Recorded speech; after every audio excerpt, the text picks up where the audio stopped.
Wait lang. Hi guys, welcome to Kaizen number 36. So I'm here with our special guest right now, si Christine Sakdalan. So hi Christine, kamusta?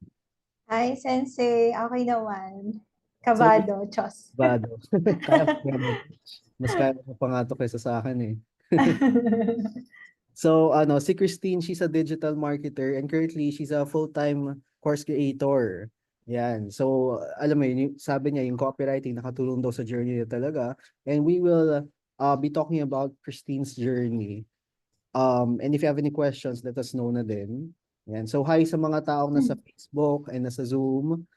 If you're watching on Facebook, comment hashtag live right now or hashtag replay if you're watching the replay. Ayan. Para mas makita pa ng maraming tao. So right Happy now, birthday daw, Sensei. happy birthday. Thank you. Hindi ko pa birthday. End ng month, birthday ko. Ayan. Advance lang ako nag-post na na kung gusto niyo magpa-webinar ako. Ayan, so Christine, thank you for joining us tonight dito sa Kaizen. So, maraming tao would like to love to know more about your journey and very curious sila. So can you tell us more about your backstory siguro? Ayan. Hi guys, good evening sa inyo. Ako nga pala si Christine and yes, digital marketer and course creator. Pero ang di nyo alam is one of the mentees ako ni Sensei Raf noong 2020. So, ayan. Um, ayun, bali, na-invite ako ni Sensei dito and to share my journey. Actually, hindi marketing yung first love ko eh. Actually, my first love was teaching. Nagsimula yan nung bata pa lang. Parang nature versus nurture. Tapos, ayun, bali, teaching yung first love ko. So, nung grade school days ako, ang unang playtime ko or pastime ko was to create learning materials, ganyan. Tapos, ang mga students ko, yung mga stuffed toys ko. So, ewan ko, kakaiba. Parang yung iba Ito, nasa yun labas. talaga yung laro mo nung bata ka. Galing ah. Oo, kasi lagi akong nasa bahay. Ang cute. Tapos, wala akong masyadong kalaro nung siguro mga grade school days. Gumagawa ko ng mga teaching materials complete with Manila paper, ganyan, tapos tinuturo ko siya. So, akala ko magiging teacher talaga ako. Tapos, ayun, growing up, medyo nakalimutan ko yung love ko for teaching. Pero, yung dad ko, before, was training me in marketing na pala. So, siya naman, ang pastime niya was to quiz me kung yung mga popular commercial or ads na nakikita sa TV. Siyempre, wala pa naman tayong internet noon or wala masyadong Mm. katulad ngayon na digital na talaga lahat. So, lagi niya akong tinatanong na, sige nga, ano yung binebenta ni Dove sa commercial na to? Tapos, ako parang, ano ba yan? Hindi ko maintindihan, ganyan, ganyan. Tapos, he was teaching me na si Dove daw wasn't selling bath soaps or beauty bars, but the promise of healthier skin, or Dove is selling the promise of beauty. Yung mga ganon. Ganong Wow. level.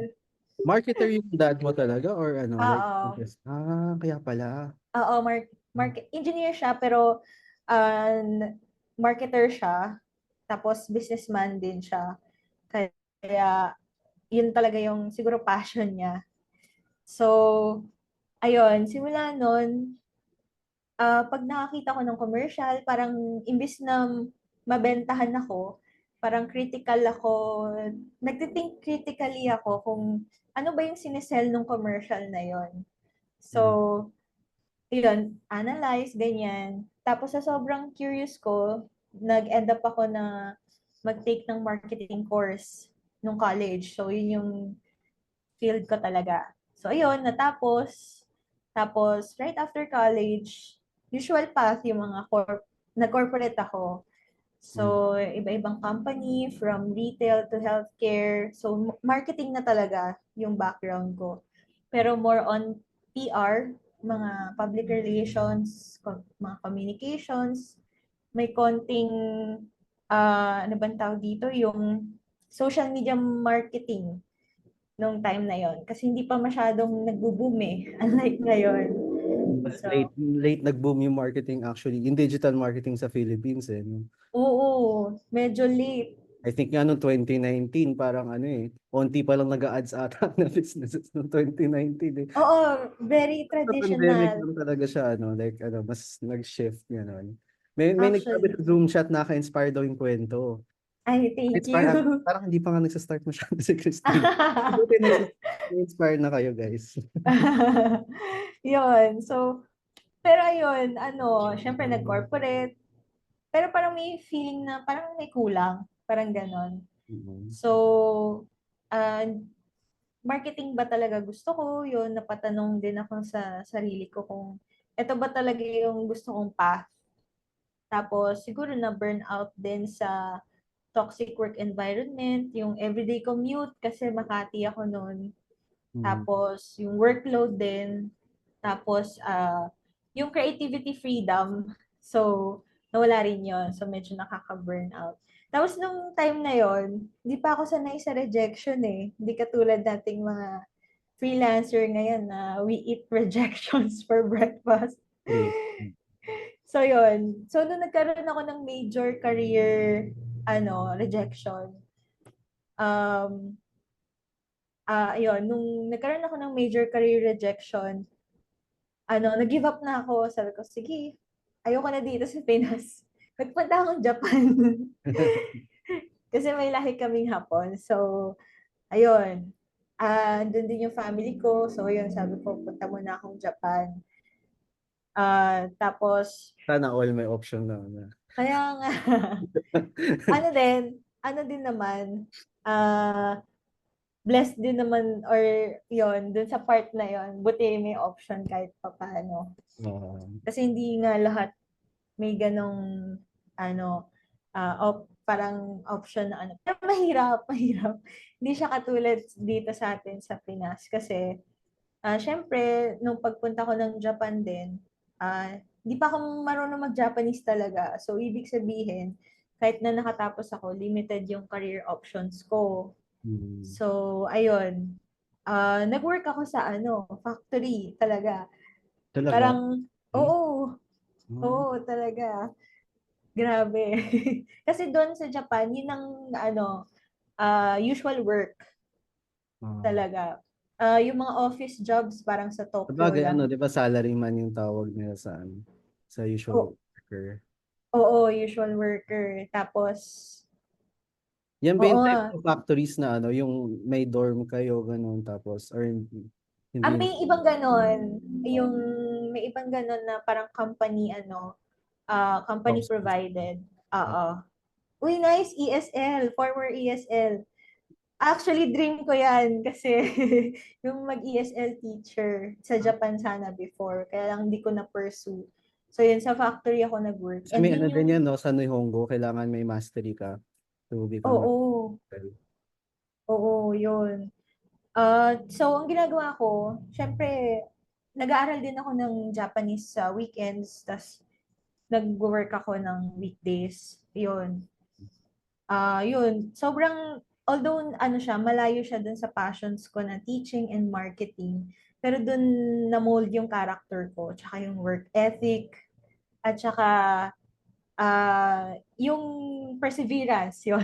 Dun talaga. Kasi kailangan matyaga ka talaga dun. Eh. So, yun. Pinagsabay ko yung work and aral ng Nihongo. So, kahit pa paano, marunong naman mag-Nihongo ngayon. Ayun. Tapos, ang goal ko talaga, ba't ako ng Japan, I was saving up for, gusto ko mag-Canada. Palipat-lipat na. Kasi yun yung parang goal yung uso nun before, yung study abroad. Oo nga. Oo, yun. Study abroad. So, yun, nakaipon, umuwi ako dito sa Pinas, 2019, December. Tapos, ayun, boom, pandemic. Pag-uwi ko, yung life, maraming, ibang plans for me. Um, Ayun. So, nung, ano, syempre, pandemic, ang tagal, hindi natin alam kung kailan tatagal yung lockdown. So, yung Canada savings ko dapat, nagda-dry up na siya. Kaya sabi ko, kailangan ko gawa ng paraan to. So, ayun. Nag-start ako mag-take ng online courses sa Udemy. Yun pa lang alam ko. Hmm. Tapos, mga free resources sa YouTube, ganon. Parang sabi ko sa sarili ko, I have to make this work. Tapos, nakita ko sa Udemy na pwede ka pala ding maging teacher. Tapos, naisip ko lang na, one day, sana magkaroon ako ng class. Sabi ko gano'n. Parang passing thought lang. Sinabi ko sa husband ko. Tapos, ayun, luckily din si Hazel, yung mentee mo din, tama di ba? Well, Oo. Sister-in-law ko siya. So, uh, siya yung una kong mentor na nag-a-assign sa akin ng mga projects kasi meron siyang agency. So, binibigyan niya ako ng projects here and there kasi nga may background ako sa marketing. So, tapos mahilig pa ako sa Canva design. Yon, so pa-Canva. Tapos, nagsusulat din ng content, konti. Tapos, konting copy. Hindi ko alam copy na pala yung ginagawa ko. Tapos, pati social media copy para sa clients niya. So, hindi ko alam na yung pinapagawa niya sa akin, pang social media manager na pala yun. Pero paunti-unti. So, magandang training. Tapos, nabanggit niya sa akin yung mentorship mo. So, nagtanong ako kung, nakita ko na open and mag-a-apply. Sabi ko, kamusta ba yung coaching ni Raf? Sabi niya, nako, life-changing yun. Sabi niya ganyan. So yun, dun nabuksan yung yung isip ko sa freelancing nung nag-join ako nung copywriting dojo na mentorship mo before. Hindi na ako nagdalawang isip, sabi ko, sige, mag-join ako. And then, ayun, doon na nag-took off din talaga yung freelancing career ko. Ayan. yun, social media yung focus mo nun, di ba? Oo. Social media marketing yung focus ko nun.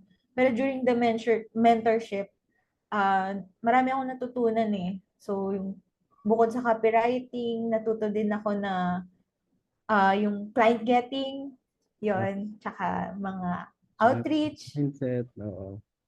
mindset, Ano, yeah. yon. Yun yung very important. So, ayun, during the mentorship, may mga challenges, assignments na talagang mapupush ka to do the work. Eh, bilang ako, medyo competitive, talagang ginagawa ko yung assignment. Tapos, pag sinabing mag-reach out ng potential prospects, nagre-reach out talaga ako kahit na hirap ako nung una. Buti naman, ginawa mo kasi yun nga, para sa'yo din yun eh. Oo, tapos sa kaka-take action ko, syempre nung una, nare-reject. Hanggang sa naka-close ako ng 8 clients nga. Oo nga, yung ano na, yung pinost ko guys, yung sa teaser. Totoo yun, walang clients. Pero kahit ako, nagulat ako dun. Walo agad. Oo.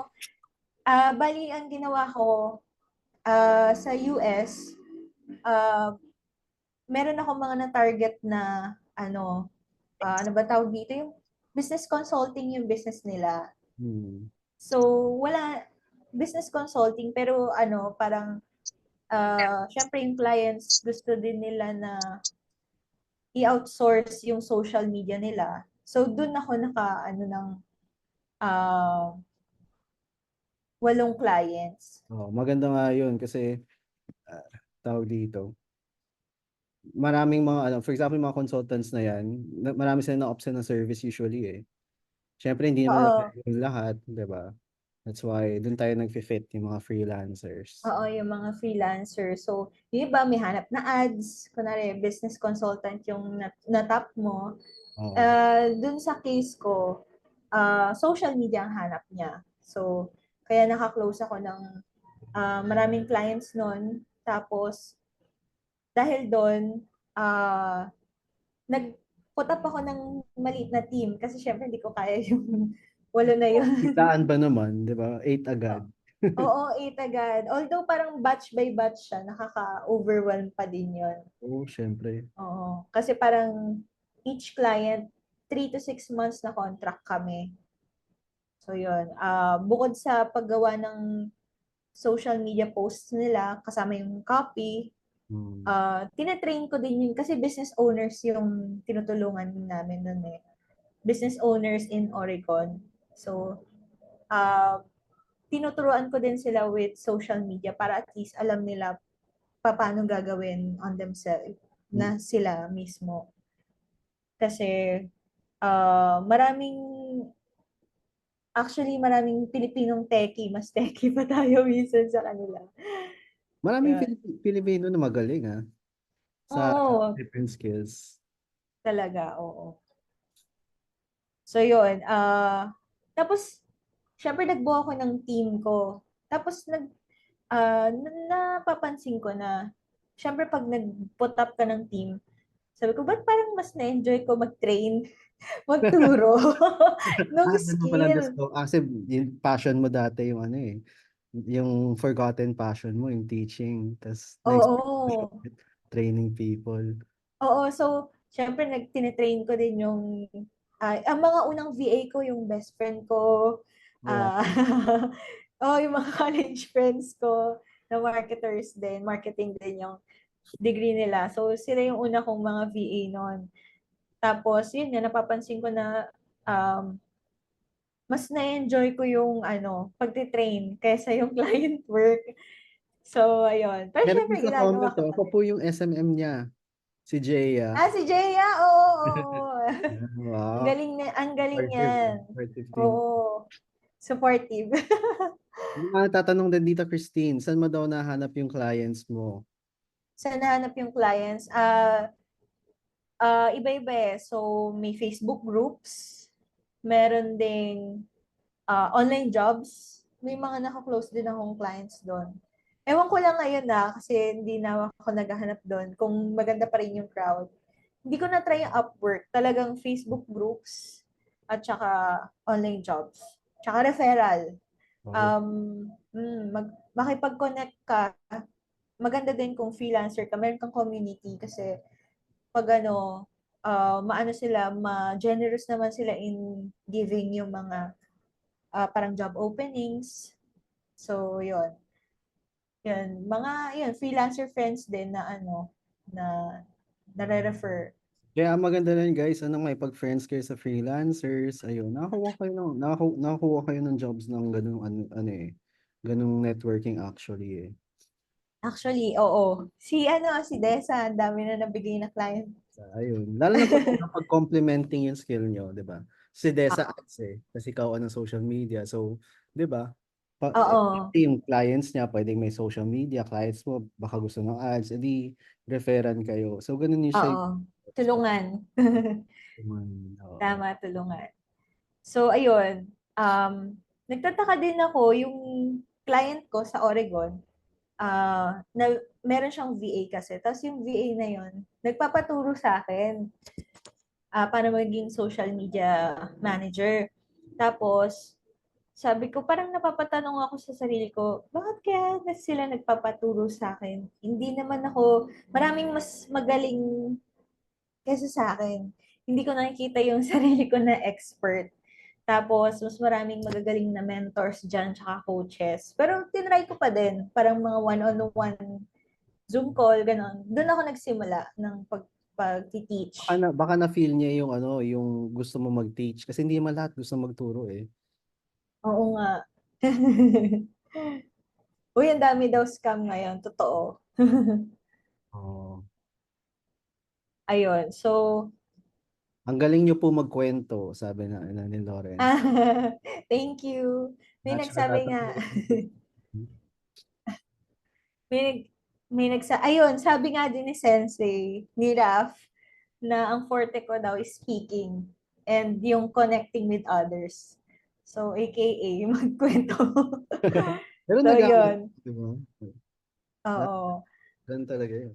So, ginamit ko siya to my advantage kasi naniniwala ako na lahat tayo, each one of us, hindi naman isang path lang eh. Parang may kanya-kanya tayong forte, may kanya-kanya tayong skill. So, ayun. Nung time na yon, may different lines pa rin ako, pero I had this urge talaga to teach. So, yun, aral. Nag-continue lang ako mag-aral, mag-explore, yun. Tapos, yun, yung teaching journey ko, nag-start siya 2023, last year lang. Noong nag-launch ako ng digital product about influencer marketing kasi parang tingin ko wala pang gumagawa nun dito sa atin. Wala masyado. So, ayun, ano siya, toolkit siya na nagtuturo paano ba gawin ang influencer marketing na ginagawa ko for clients. So, yun, may hawak din ako ng mga iba-ibang brands din nun, kumakausap ng influencers dito sa Pinas at saka sa ibang bansa din. So, yun, tinuro ko lang dun sa toolkit na yun. Tapos, all throughout, syempre nakikita nyo na nagamit ko yung copywriting for social media copy, dito sa toolkit sa pagsusulat ng product pages, ng webinars, pag-promote, ganyan. So, ayun. So, parang for me, copywriting talaga is a skill na very handy. So, very flexible. Kasi hindi mo alam minsan pag gumagawa ka ng caption, na to give value. Minsan parang copy na rin yan eh, di ba? Tama ba? So gamit na gamit siya, lalo na sa ano, sa digital world ngayon, 'di ba? Lahat online na. Oo. Tama, lahat ano na, online. So, ayun, nung nag-start ako na mag-launch ng digital product, merong collaboration opportunity na dumating sa akin na maging Skillshare teacher at saka Udemy instructor. Dalawa talaga. Wow. So, ayun. So, parang nag-align yung universe na parang tinutulak ako na pwede pala akong mag-teach and pwede ko pa din i-practice yung marketing. So, ayun. So, ngayon, naging course creator ako for Skillshare. Gumagawa kami ng courses about digital marketing for Skillshare and Udemy. So, ayun. Bali, collaboration siya kasi nga parang forte ko yung mag-connect sa ibang tao. So, yung partners ko dito, kung nanonood man sila, si Paul tsaka si Seng, bali sila nagpo-provide ng equipment, ng mentorship na rin sa akin kung paano ba maging teacher.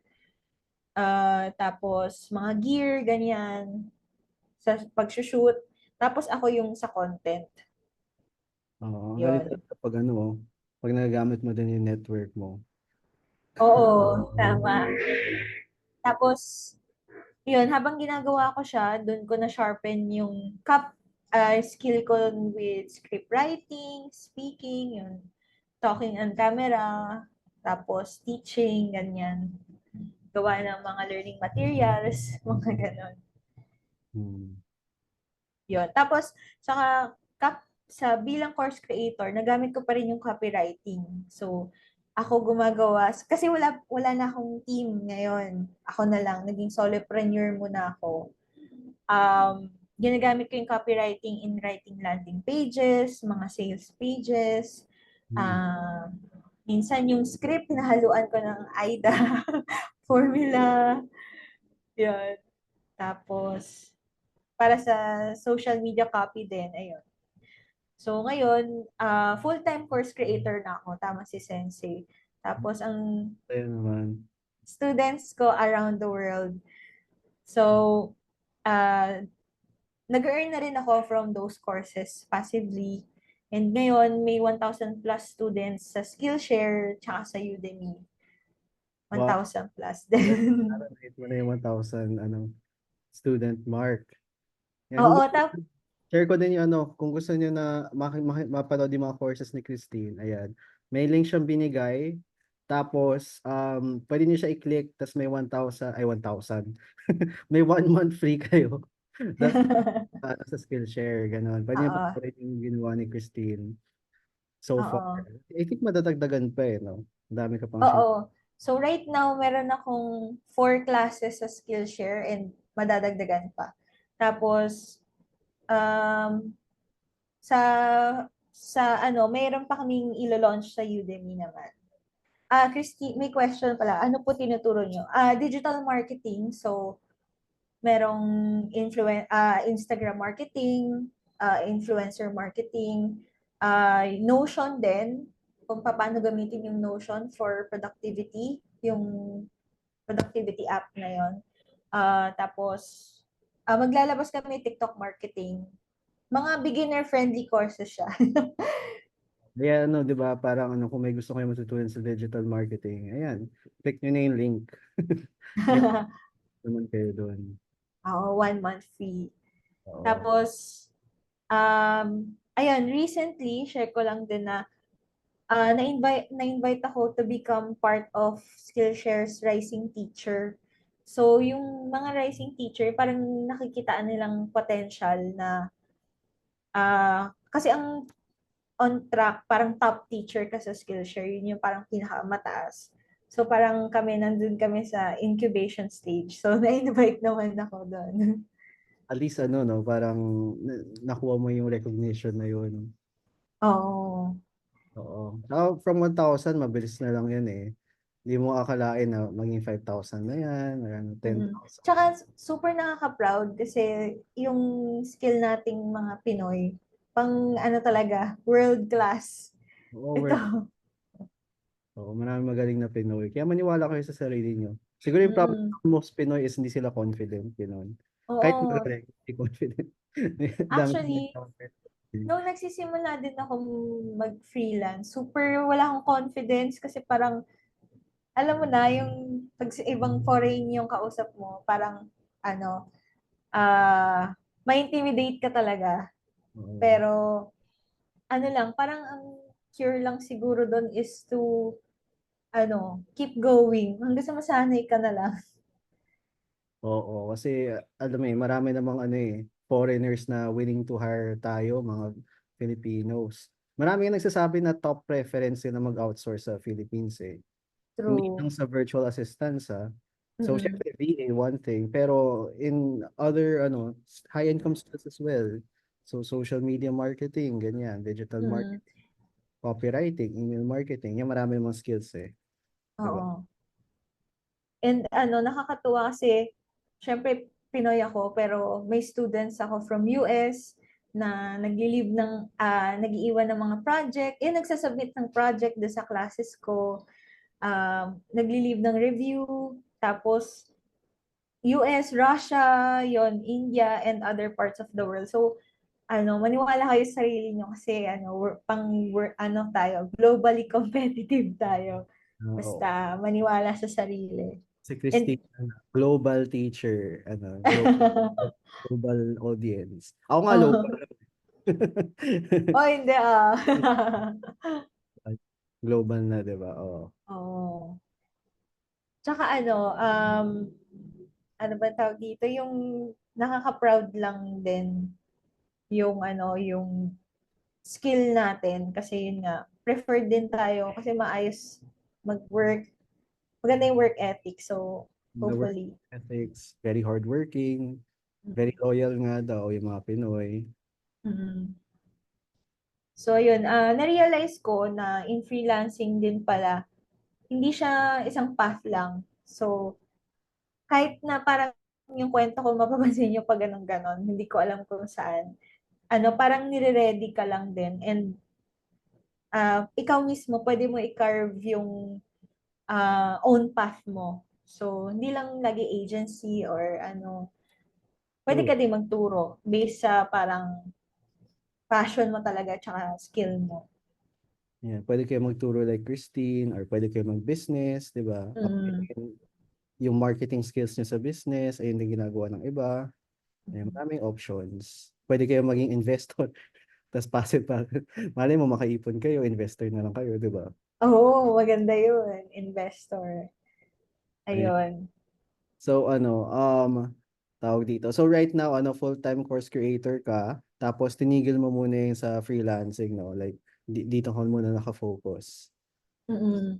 Oo, tinigil ko muna yung pagka-client work kasi yun, na-busy din sa paggawa ng mga courses. Medyo matagal din eh, yung pag-shoot, gano'n. Pero okay lang yan kasi halos passive income na siya eh. Mm. Ano, maganda yung platforms eh. Actually, oo. So, next naman na question ko, ano, Christine, ano yung mga naging self-limiting beliefs mo on your journey? Ako, during sa journey ko, unang-una yung hindi ako magaling mag-handle ng clients or team. Parang ah, always people pleasing, tsaka laging preparing for the worst until I was burned out. So, ayun. So, sa freelancing, parang kailangan mo rin na alagaan din yung mindset mo and yung sarili mo, yung health mo. Mm. Kasi, um, yun nga, wag mag-people please or wag masyadong overwork, baka ma-burn out. Tapos, hindi ako magaling sa skill ko. Yun, parang yun yung self-limiting belief ko din na naging obstacle. Tsaka yung last na bakit ako magtuturo marami pang iba na mas magaling dyan and Mm. mas matagal na sa industry. Baka pagtawanan nila ako, parang gano'n. Yun yung mga limiting belief ko na talagang nag-hold back sa akin. Oh, well, totoo. Sa bagay, ni-experience ko din yan. Lalo na yung, ano, yung pag magsa-start, nung nag-start pala ako magturo. Kasi alam ko mas maraming magaling sa akin, ganun. Pero ano, in one way, isipin mo na, actually, yung mga tinuturuan mo, most likely, yung mga mas newbie pa sa'yo, ganun, di ba? Mm, So, like, may different positionings naman yan. true. And ang daming din gustong matuto. Tsaka yun. Hindi lahat willing magturo. Yun yung ano Oo, hindi lahat. maraming successful na yung nagtuturo, parang practitioner sila. Gusto nila, Oo, yun ang ginagawa nila. Parang, exactly. mahirap din magturo, to be honest eh, kasi Mm, yung maraming factor sobra. Tapos, yun, sobrang nakakatulong pag passion mo din yung teaching. So, when mm. kasi nafe-feel ng student yun eh. Oo, tama. Actually, tama ka doon, Sensei, yung yung iba practitioner. Parang sa industry natin, may iba teacher, may iba practitioner talaga. Mm. Kasi pag nag-freelance ka din, minsan kakainin ka na, ang daming magagaling sa akin. Pero lagi mong isipin na, yun nga, yung may kanya-kanya tayong forte na skill na kung saan tayo area na magaling. Yun. So, ayun. Oo, tama. So, ayun. Tawag dito. Siguro marami rin nakaka-relate dito dun sa ano. Kasi for sure marami sa inyo, marami din newbies dito na nanonood. Parang hindi pa kayo confident sa skill nyo, ganyan, para i-offer siya sa clients. No, siguro na we've all been there. Tapos malalagpasan nyo siya. Hindi nyo naman kailangan maging top 1, top 3 sa skill nyo para magka-clients, para kumita. 'Di ba? In general, mas maganda na hindi mo compare siguro sarili mo sa iba, sa mas magagaling. Mas maganda i-compare mo na lang sarili mo sa dating ikaw, 'di ba? Parang True. ay, improve palagi, gano'n. Oo, true. Actually, yan din yung tinata ko sa sarili ko na yung kalaban mo, sarili mo talaga. So, kung parang nag-improve ka from who you are before talaga, ang laking na yun, win na yun for you. So, kung dati hindi ka outreach, ngayon nag-outreach ka, ayun. Malaking improvement yun. Oo, kasi yun, parang maraming clients naman for everyone. Hindi mo kailangan maging the best para kumita ng malaki. Mm. As long as you show up siguro kasi mas maraming nakikill na na goals yung pag hindi ka nag-show up eh. Kasi wala kang ginawa in the first place. Oh, Show up siya. tama. So, how about naman, Christine, yung mga naging external struggles mo sa journey mo? Ayun, number one, family problems. Kasi nung nagta-thrive yung freelancing career ko, yun yung naka-close ako ng 8 clients, ganyan, tapos nag-handle ng maliit na team. Mhm. Um, Yun, doon naman nagkasakit yung dad ko. So, parang, and ako yung naging main caregiver niya dito kasi ako lang yun nandito sa Pinas. So, nasa hospital kami noon for 2 months hanggang sa nag-pass away siya. So, pinagsasabay ko yung client work at saka pag-aalaga. So, super hirap nun. Bigat yun. Tapos, so parang niisip ko na paangat na yung career ko. Parang bakit ngayon nangyayari to? Parang ganon. Super hirap niya. Yun yung naging struggle ko din.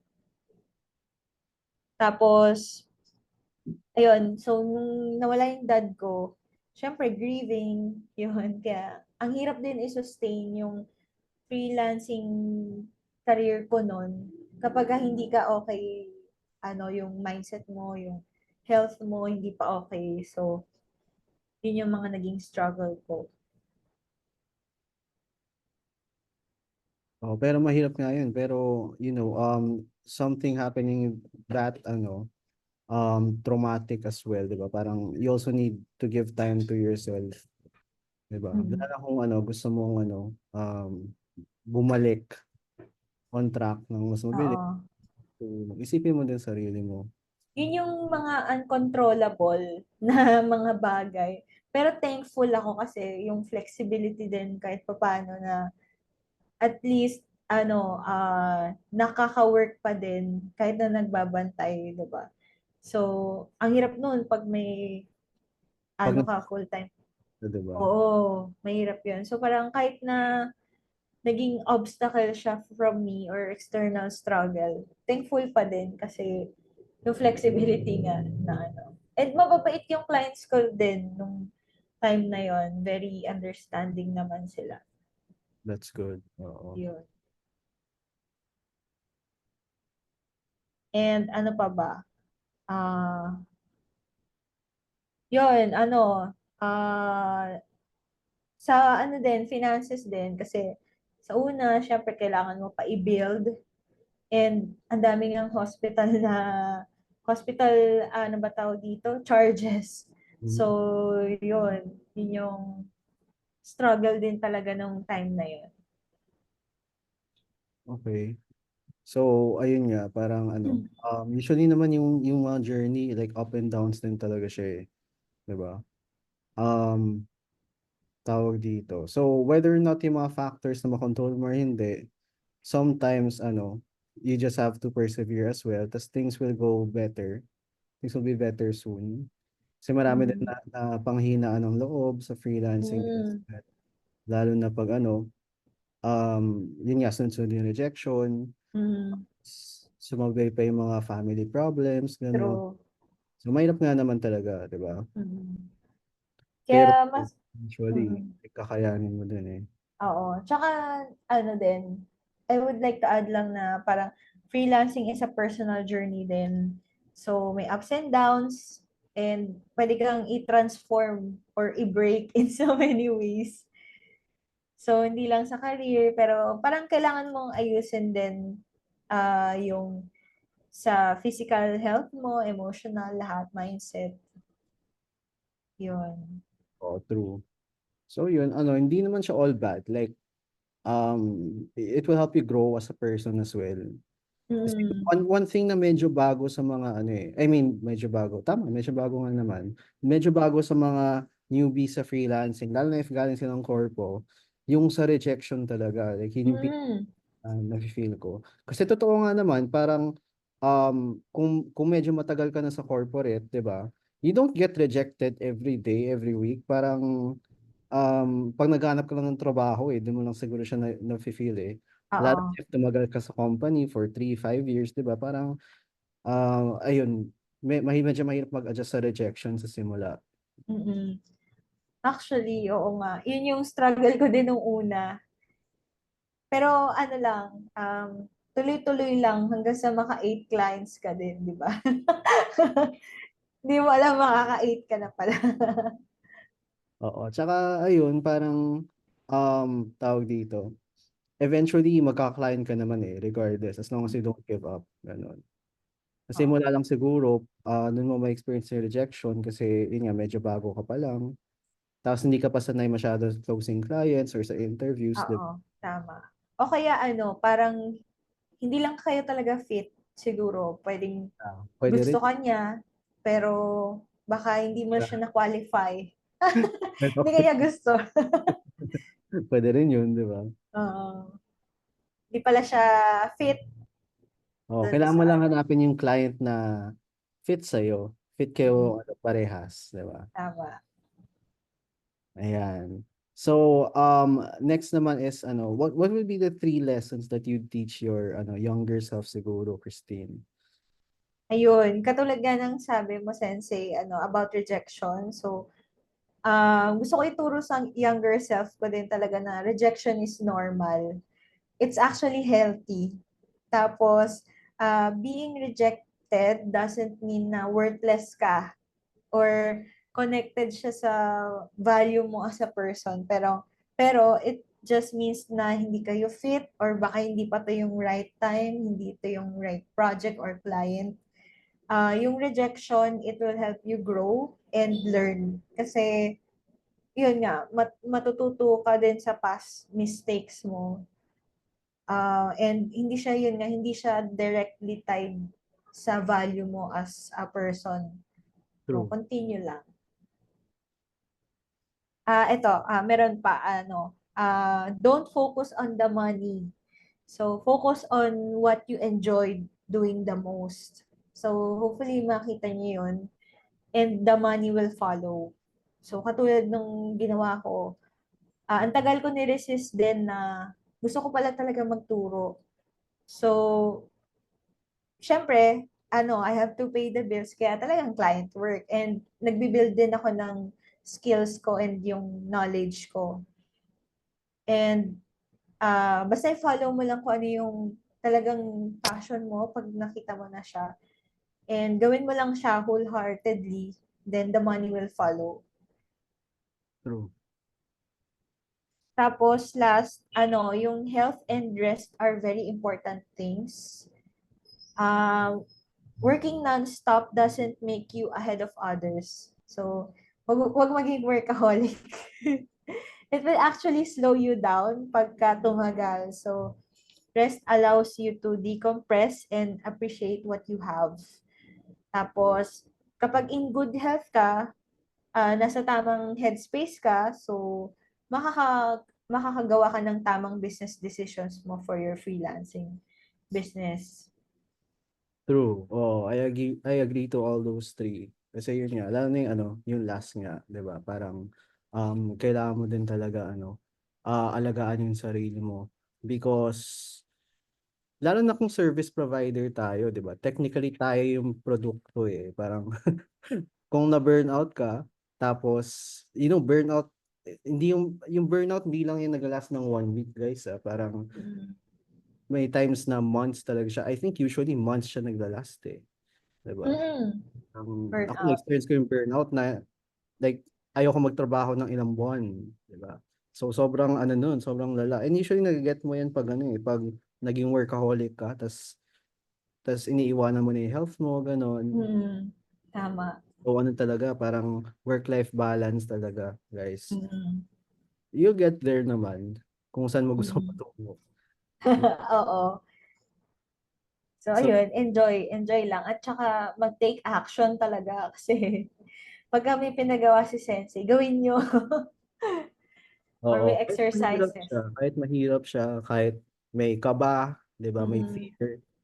Pero pinapagawa din siya for a reason eh, 'di ba? True. So you have to overcome that fear, that nervousness. Oo. Lalo na if it's your first time doing it, kung hindi ka comfortable.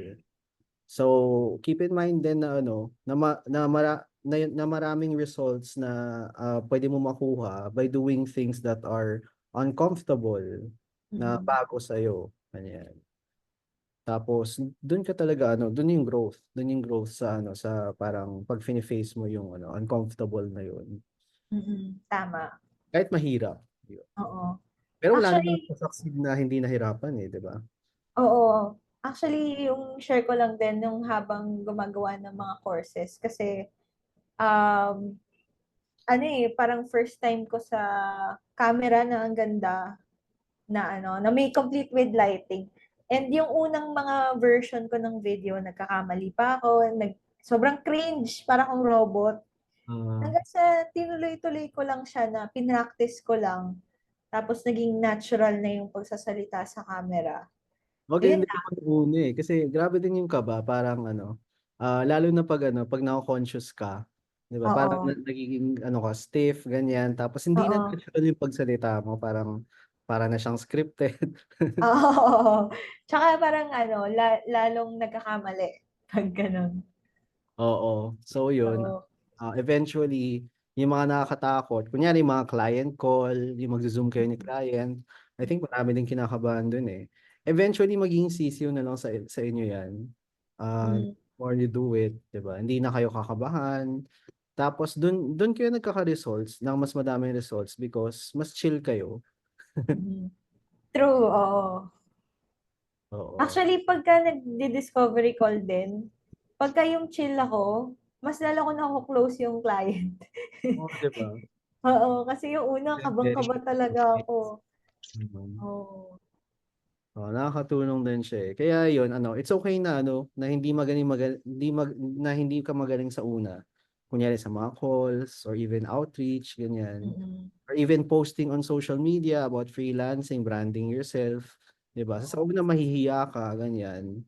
Pero alam mo, it gets easier when you keep doing it. Kasi malalaman mo na yun nga, parang kaya mo pala. Or Mm-mm. kunyari, wala palang hindi ka pala mababash, wala palang may pake sa'yo in the first place. Sa una, True. nagpo-post ka, di ba? Tapos yun, parang Oo. eventually, yung mga kakilala mo mismo yung magpapaturo na sa'yo eh. Mm. So yun, lang, keep taking action and gawin lang natin, maging consistent tayo. Parang si Show Chris, up. yung palaban. Oo, palaban talaga. Kailangan. Yan. So ayun guys, I hope you learned a lot dito sa Kaizen episode natin. Sobrang thankful for sharing your story, Christine. And sobrang na-appreciate ng ating mga copy ninjas kanina pa actually. Dami daw nila natututunan. Thank you. Tapos yun, kayang-kaya niyo rin yun guys. Ayun nga, sana makatulong din to. And lagi niyo tandaan yung mga lessons na in-impart ni Christine as well. 'Di ba? So, like I said, 'di ba, parang you don't have to be the best to make this work for you. You don't have Mm. to be like the top 10 greatest copywriters or freelancers in the industry to earn a more than decent income actually, 'di ba? We all start somewhere, gano'n. Yung important lang is mag-start kayo, tas keep growing from there. Actually, totoo yun, Sensei. Yung sakit ko din yan, yung perfectionism nung unang-una. Hindi ako Oh, nag-show up kasi gusto ko perfect na perfect. Pero hanggang sa tumagal ako, parang ngayon, nag-show up na lang ako. Tapos, saka ako i-refine afterwards based sa feedback yeah. or based do sa experience mismo. So, hindi naman kailangan perfect agad sa first try. Saka yun ba sa overcomplicate, kakaisip na kailangan perfect siya, alam mo, hindi mo napapansin na, ay 1 month na pala since Mm. ako mag-start or naging 3 months na, nade-delay din yung goals mo, 'di ba? Oo. So it doesn't have to be perfect when you start. Tapos yun nga, like Christine said, rejection is normal. Lahat tayo nare-reject. Ako nare-reject even until now. Kaya Ako alam mo yun, din. wala naman akong naririnig ng freelancer na hindi na nare-reject eh. Yung pinakamagaling na freelancers na years na sila nandito, na mayaman na nakapunda na ng bahay and such, nare-reject pa din sila. True, oo. It's part of it. Ay, Sensei, may gusto kong sagutin na question. Sige, go. Ito, kay Liana Smith Bautista. Oh. Sabi niya, what skills do you continue to build and how do you acquire or build them? Actually, very helpful, very timely kasi ano, ano ba ang tawag dito? Tuloy-tuloy pa rin ako nag-aaral kahit na nagtuturo ako. Tuloy-tuloy pa rin akong nag-acquire ng skill, lalo na kasi sa digital marketing. Um, Nag-update yan eh. Mabilis, mabilis kasi yung technology natin. So, tuloy-tuloy din ako nag-aaral. Actually, ngayon, nag-aaral ako ng funnels. So, ayun, ano lang, continue to, paano ko siya ina-acquire. So, marami kasing mga teachers around us. So, may mga foreign na course creator, may mga local. So, iba-ibang sources din. Kasi, hindi, ano bang tawag dito? Hindi lang isang source. Kasi minsan may iba silang perspective na maganda. And yung sa foreign, may mga local naman na magagaling din, iba yung perspective nila or yung experience nila, unique din. So, maganda din na tumingin ka din sa maraming sources and continue to update yung mga, yung learnings and skills mo. Oh, true. Kahit ako ngayon eh, parang hindi naman magsa-stop matuto eh. So, ang dami kong inaaral, even ever since. Nung nag-start yung February din, dami kong inaaral.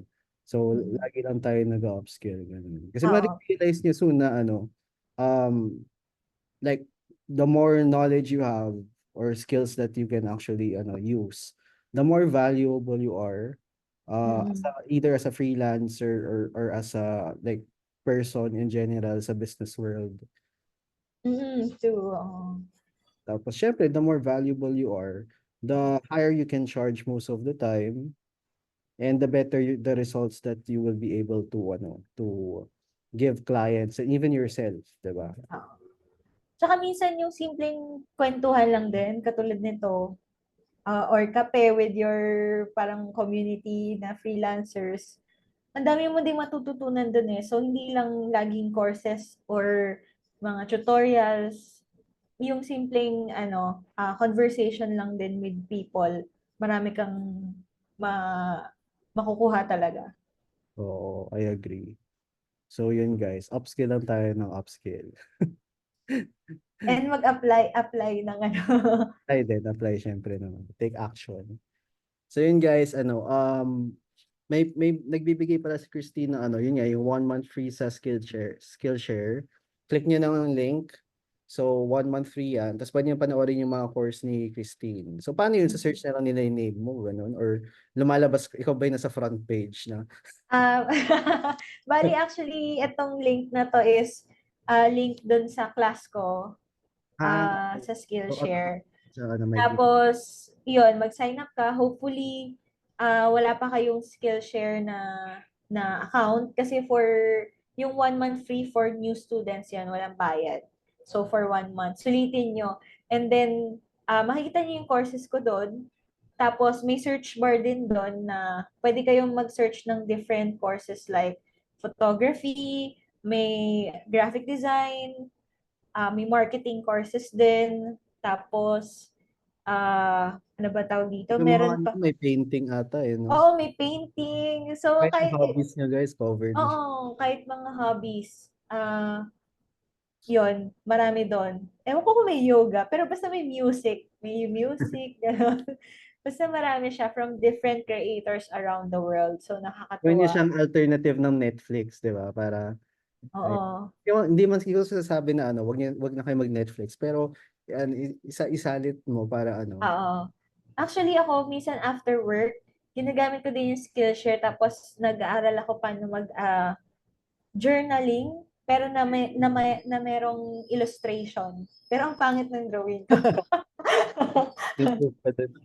Kasi yung Skillshare ngayon, di ba, ano na siya, parang monthly subscription na lang siya, tapos may access ka sa lahat. Ganun yun, di ba? Oo, actually, ano siya, annual ata siya. Annual subscription. Tapos may access. Oo. May access ka sa lahat. Oo. Ayun. Di ko lang alam kung pwede din monthly. Basta 1 month free sa inyo, guys. Ayan, i-take nyo na yan, guys, kasi sulit din yan. 1 month, ang dami nyo matutunan dun, ah. Mm.